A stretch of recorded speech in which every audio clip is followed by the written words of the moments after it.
mabasa sa libro nga The Suicide of Altering the Faith in the Liturgy.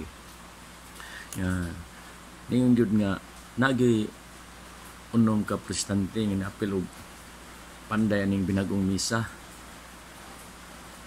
Unya sa Catholic tradition and evangelization, ila ginangginganlan ang mga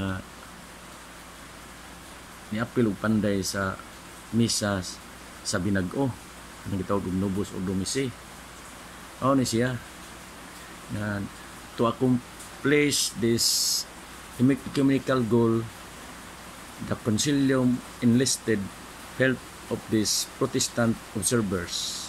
Mao ning mga tawhana: Raymond George, Methodist; Ronald Jasper, Anglican; Mrs. Shepherd, Episcopalian; Friedrich Kenneth, Lutheran; Eugene Brand, Lutheran; Max Turian, Calvinist Community of Taizé.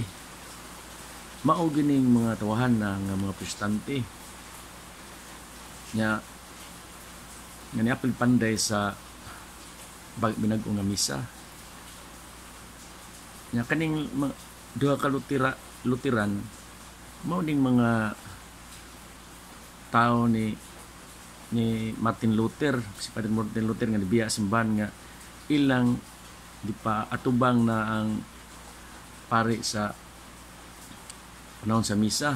Gitalikdan lang ang templo. Klaro jud kayo magsuon nga tao ra jud ang nagpanday ng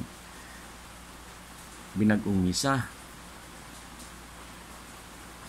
Mao na atong yung bantayan may suon nga di kita magsubay sa